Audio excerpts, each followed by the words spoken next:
Assalamualaikum Sobat Ais, kembali lagi dengan Ais Accounting Insight Series. Pernah nggak kalian berpikir bagaimana caranya sebuah perusahaan tahu berapa biaya yang mereka keluarkan untuk membuat satu produk? Nah, jawabannya ada di akuntansi biaya. Di video kali ini, kita akan belajar dua metode harga pokok. Yang pertama ada harga pokok pesanan dan yang kedua ada harga pokok proses. Yuk, simak videonya. Akuntansi biaya adalah akuntansi yang berfokus pada pencatatan, penggolongan, dan pelaporan semua biaya yang terjadi dalam proses produksi dengan tujuan untuk mengetahui seberapa besar biaya yang dikeluarkan oleh perusahaan agar perusahaan bisa menentukan harga jual yang tepat dan memperoleh keuntungan yang optimal. Dalam akuntansi biaya, biaya produksi biasanya dibagi menjadi 3 jenis utama, yaitu yang pertama ada biaya bahan baku langsung. Biaya bahan baku langsung yaitu biaya untuk bahan yang digunakan langsung dalam pembuatan produk. Yang kedua ada biaya tenaga kerja langsung atau PTKL, yaitu upah yang dibayarkan kepada pekerja yang terlibat langsung dalam pembuatan atau dalam proses produksi. Dan yang ketiga ada biaya overhead pabrik atau BOP, yaitu biaya tidak langsung seperti biaya bahan penolong, biaya listrik, penyusutan mesin, dan lain-lain. Selain itu, dalam akuntansi biaya juga terdapat dua metode perhitungan biaya produksi, yaitu metode harga pokok pesanan dan metode harga pokok proses. Nah, jadi apa sih perbedaan dari kedua metode tersebut? Apakah teman-teman sudah mengetahui? Nah, jadi harga pokok pesanan itu adalah metode perhitungan biaya produksi yang digunakan perusahaan yang memproduksi barang atau produk berdasarkan pesanan khusus dari pelanggan.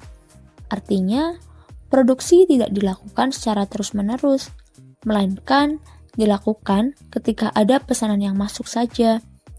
Jadi, setiap pesanan akan memiliki biaya sendiri yang dicatat secara terpisah karena memiliki karakteristik, bahan, dan jumlah yang berbeda. Perusahaan yang menggunakan metode ini biasanya bergerak di bidang yang menghasilkan produk berbeda-beda sesuai dengan permintaan pelanggan, seperti percetakan undangan, perusahaan mebel, bengkel mobil, atau pabrik mesin. Dalam metode ini, setiap pesanan akan memiliki kartu harga pokok pesanan atau job cost sheet masing-masing.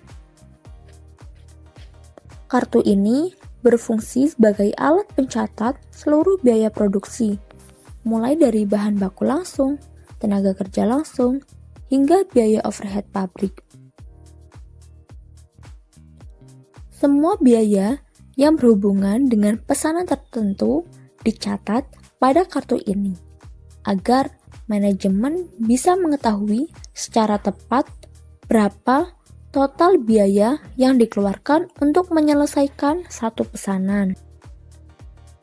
Contohnya, jika perusahaan menerima pesanan 100 meja dari pelanggan, maka seluruh biaya kayu, cat, paku, tenaga kerja, serta biaya pabrik lainnya yang digunakan khusus untuk membuat meja tersebut akan dicatat pada kartu harga pokok pesanan. Ketika pesanan meja selesai, barulah nanti kita akan menghitung harga pokok produksinya. Metode ini sangat cocok untuk perusahaan yang produksinya bersifat terputus-putus dan menghasilkan produk sesuai dengan permintaan pelanggan. Lalu, bagaimana dengan metode harga pokok proses?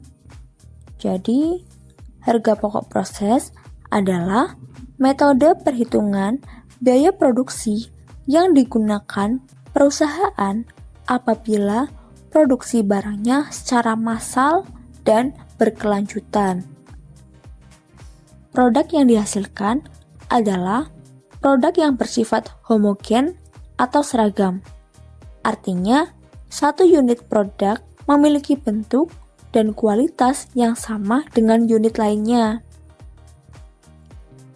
Produksi akan dilakukan secara terus-menerus tanpa menunggu pesanan, karena produk memang disiapkan untuk memenuhi permintaan pasar, bukan pesanan. Contoh perusahaan yang biasanya menggunakan metode ini adalah pabrik semen, pabrik gula, pabrik makanan ringan, perusahaan tekstil, dan pabrik cat. Dalam perusahaan seperti ini, proses produksi dibagi menjadi beberapa tahap atau departemen. Misalnya, untuk pabrik makanan terdapat tahap pencampuran bahan, pemasakan, pendinginan, hingga pengemasan.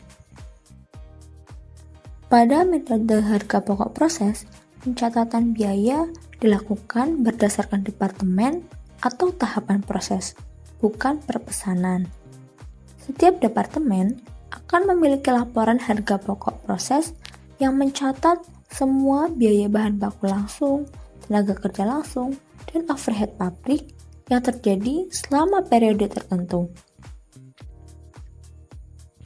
Di akhir periode, biaya total yang dikumpulkan akan dibagi dengan jumlah unit yang dihasilkan untuk memperoleh biaya rata-rata per unit.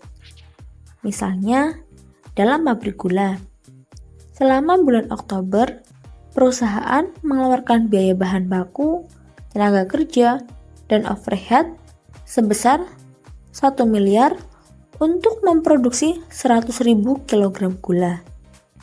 Maka, harga pokok per kilogram gula dihitung dengan cara membagi total biaya dengan total produksi, yaitu 1 miliar dibagi dengan 100.000 sama dengan Rp10.000 per kilogram. Metode ini menekankan pada perhitungan rata-rata biaya per unit, bukan biaya per pesanan tertentu. Karena itu, metode ini sangat efisien untuk perusahaan besar dengan volume produksi tinggi. Untuk melihat lebih jelas mengenai perbedaan dari kedua metode tersebut, mari kita lihat tabel berikut ini. Dilihat dari sistem produksinya, metode harga pokok pesanan diterapkan oleh perusahaan yang memproduksi barang berdasarkan pesanan khusus dari pelanggan. Produksi baru dilakukan ketika ada permintaan tertentu, sehingga setiap pesanan dikerjakan secara terpisah.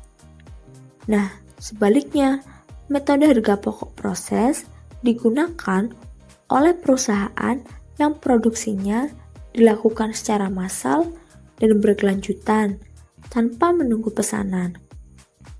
Produksi berjalan terus-menerus karena barang yang dihasilkan ditujukan untuk memenuhi kebutuhan pasar, bukan pesanan individu. Nah, biar lebih paham, yuk kita lihat contoh soalnya. Di sini ada contoh soal. PT Karya Furniture adalah perusahaan yang menggunakan metode harga pokok pesanan.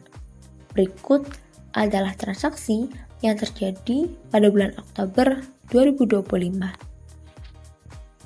Pada awal bulan Oktober 2025, perusahaan tersebut menerima pesanan berupa meja sebanyak 200 unit dari Sekolah Harapan Mulia. Untuk memenuhi pesanan tersebut, perusahaan membeli bahan baku kayu senilai 6 juta rupiah dan bahan penolong berupa amplas, pelitur, serta paku dengan total biaya sebesar Rp750.000 secara kredit. Perbedaan sistem produksi ini juga berpengaruh pada jenis produk yang dihasilkan. Dalam metode harga pokok pesanan, produk biasanya memiliki bentuk, ukuran, dan spesifikasi yang berbeda-beda sesuai dengan keinginan pelanggan. Sementara, pada metode harga pokok proses, produknya itu bersifat homogen atau seragam, di mana setiap unit memiliki kualitas dan bentuk yang sama. Contohnya, pada perusahaan mebel atau percetakan undangan lebih cocok menggunakan metode pesanan, sedangkan pabrik gula, pabrik semen, dan pabrik makanan ringan menggunakan metode harga pokok proses karena produksinya ini berskala besar dan berulang. Dari segi pencatatan biaya, perbedaan juga terlihat jelas. Pada metode harga pokok pesanan, seluruh biaya bahan baku, tenaga kerja, dan overhead pabrik dicatat berdasarkan pesanan yang sedang dikerjakan. Semua biaya yang berhubungan dengan satu pesanan tertentu dikumpulkan dalam kartu harga pokok pesanan atau job cost sheet, sehingga perusahaan dapat mengetahui secara tepat berapa biaya yang dikeluarkan untuk menyelesaikan pesanan tersebut. Sedangkan pada metode harga pokok proses, pencatatan dilakukan berdasarkan departemen atau tahapan proses produksi, bukan perpesanan.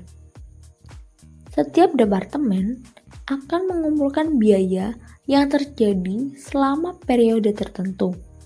Kemudian, di akhir periode, biaya total tersebut dibagi dengan jumlah unit yang dihasilkan untuk memperoleh biaya rata-rata per unit. Apabila pada metode harga pokok pesanan, dokumen pencatatan menggunakan kartu harga pokok pesanan, pada metode ini menggunakan laporan harga pokok proses. Dari sini dapat disimpulkan bahwa metode harga pokok pesanan lebih menekankan pada penghitungan biaya individu untuk setiap pesanan. Sedangkan metode harga pokok proses menekankan pada perhitungan biaya rata-rata dari seluruh produksi. Perusahaan yang menggunakan metode pesanan cenderung memiliki produksi yang terputus-putus, sedangkan perusahaan yang menggunakan metode proses memiliki produksi yang berkelanjutan dan berskala besar. Dengan mengetahui perbedaan ini, perusahaan bisa memilih metode yang paling sesuai dengan karakter produksi mereka, agar pencatatan biaya lebih akurat. Nah, biar lebih paham, yuk kita lihat contoh soalnya. Di sini ada contoh soal. PT Karya Furniture adalah perusahaan yang menggunakan metode harga pokok pesanan. Berikut adalah transaksi yang terjadi pada bulan Oktober 2025. Pada awal bulan Oktober 2025, perusahaan tersebut menerima pesanan berupa meja sebanyak 200 unit dari Sekolah Harapan Mulia. Untuk memenuhi pesanan tersebut, perusahaan membeli bahan baku kayu senilai 6 juta rupiah dan bahan penolong berupa amplas, pelitur, serta paku dengan total biaya sebesar Rp750.000 secara kredit. Selama proses produksi, perusahaan membayarkan upah kepada tukang kayu sebesar Rp3.600.000. Selain itu, perusahaan juga mengeluarkan biaya listrik untuk pabrik sebesar Rp800.000. Biaya overhead pabrik yang dibebankan untuk pesanan meja tersebut ditentukan sebesar 50% dari PTKL atau biaya tenaga kerja langsung. Pada akhir bulan, seluruh meja pesanan telah selesai dikerjakan dan diambil oleh pemesan dengan harga jual sebesar Rp100.000 per unit. Buatlah jurnal dan kartu harga pokok pesanan atas transaksi yang terjadi pada bulan Oktober. Nah, untuk menjawab pertanyaan tadi, di sini kita akan menjabarkan pencatatan jurnalnya. Yang pertama ada mencatat pembelian bahan baku dan bahan penolong. Di sisi debit ada persediaan bahan baku sebesar 6 juta rupiah dan persediaan bahan penolong sebesar 750.000 rupiah. Di sisi kredit ada hutang dagang sebesar 6.750.000 rupiah, yaitu diperoleh dari jumlah persediaan bahan baku dan bahan penolong. Untuk jurnal yang kedua itu, kita akan mencatat pemakaian bahan ke dalam pengolahan. Di sisi debit ada BDP, BBB atau barang dalam proses biaya bahan baku, yaitu sebesar 6 juta rupiah, diperoleh dari persediaan bahan baku tadi kita pindahkan ke dalam barang dalam proses. Nah, untuk akun yang kedua yaitu BOP atau biaya overhead pabrik. Ini diperoleh dari bahan penolong tadi yaitu sebesar 750.000 rupiah. Kemudian di sisi kredit ada persediaan bahan baku sebesar 6 juta rupiah dan persediaan bahan penolong sebesar 750.000 rupiah. Karena di sini bahan baku dan bahan penolongnya akan diproses, maka kita kreditkan dan dipindah ke barang dalam proses. Untuk jurnal yang ketiga yaitu kita akan mencatat biaya yang dibebankan. Karena pada soal perusahaan membayarkan upah kepada tukang kayu sebesar 3.600.000. Berarti tukang kayu ini kan merupakan tenaga kerja langsung. Jadi di sini kita menggunakan akunnya BDP BTKL. Untuk jurnal yang pertama itu ada biaya gaji dan upah sebesar 3.600.000 di debit dan kasnya di kredit sebesar 3.600.000 rupiah. Untuk jurnal yang selanjutnya itu barang dalam proses BTKL atau biaya tenaga kerja langsung.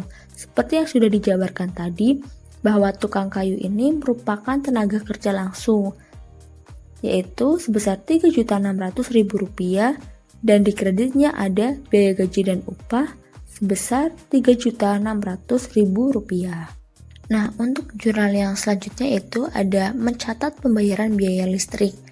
Jadi biaya listrik kita masukkan ke akun BOP sesungguhnya yaitu sebesar 800.000 rupiah di debit dan kasnya di kredit sebesar 800.000 rupiah.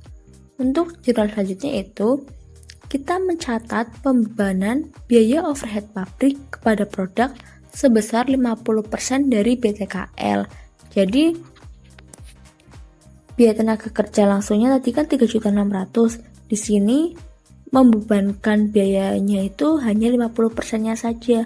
Berarti 3.600.000 rupiah kita kalikan dengan 50% yaitu hasilnya 1.800.000 rupiah. Untuk jurnalnya BDP BOP 1.800.000 di debit dan kreditnya BOP yang didepankan sebesar 1.800.000 rupiah. Untuk selanjutnya itu kita akan menutup BOP tadi. Jadi tadi BOP yang dibebankannya itu kan 50% dari BTKL yaitu sebesar 1.800.000 rupiah. Nah, ternyata BOP yang sesungguhnya itu hanya 1.550.000 rupiah. Sehingga selisih BOP-nya 250.000 rupiah kita letakkan pada sisi kredit. Jadi secara gampangnya ini tuh menghasilkan keuntungan karena BOP yang dibebankan itu lebih besar daripada BOP sesungguhnya. BOP sesungguhnya diperoleh dari pada pencatatan jurnal sebelumnya. Jadi di total semuanya pada jurnal-jurnal sebelumnya. Itu seperti pemakaian bahan ke dalam pengolahan itu kan ada BOP sesungguhnya 750.000. Kemudian kita tambahkan BOP sesungguhnya yang ada pada pembayaran biaya listrik sebesar 800.000. Jadi 750 ditambah 800.000 itu menghasilkan 1.550.000 rupiah. Itu untuk BOP sesungguhnya. Untuk pencatatan selanjutnya itu kita akan mencatat persediaan produk selesai. Di sini di sisi debit ada akun persediaan produk selesai sebesar Rp11.400.000 dan sisi kredit ada BDP BBB sebesar Rp6.000.000, BDP BTKL sebesar Rp3.600.000 dan BDP BOP sebesar Rp1.800.000.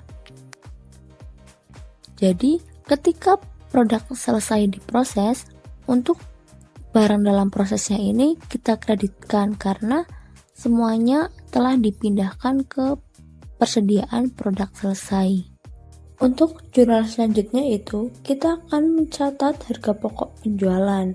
Harga pokok penjualan di sisi debit sebesar Rp11.400.000 dan di sisi kreditnya itu muncul akun persediaan produk selesai sebesar Rp11.400.000.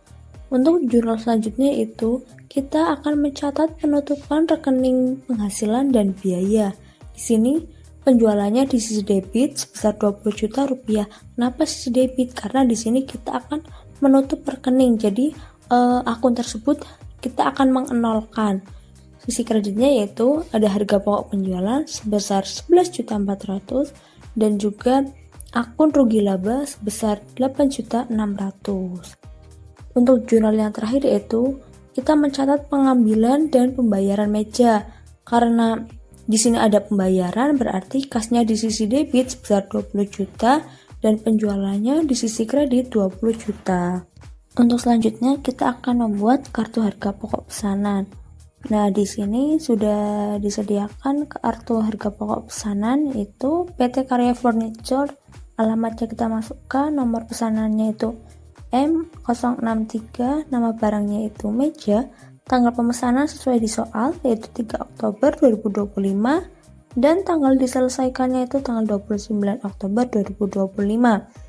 Nah, di sini ada format tabel biaya bahan baku sebesar Rp6 juta itu didapatkan dari soal, biaya tenaga kerja langsung Rp3.600.000 itu juga dari soal, dan yang terakhir ada BOP sebesar Rp1.800.000 itu karena tarifnya itu 50% dari BTKL. BTKL-nya itu Rp3.600.000 dikalikan 50% jadinya Rp1.800.000. Nah, total biaya produksinya dari BBB, biaya bahan baku ditambah dengan BTKL ditambah dengan BOP dari Departemen A yaitu totalnya itu Rp11.400.000. Jumlah unit produksinya ada 200. Biaya produksi per unitnya yaitu Rp57.000. Sekian pembahasan mengenai metode harga pokok pesanan dan harga pokok proses. Jangan lupa untuk like, share, dan tinggalkan komentar apabila kamu punya pertanyaan. Sampai jumpa di video AIS berikutnya. Dadah!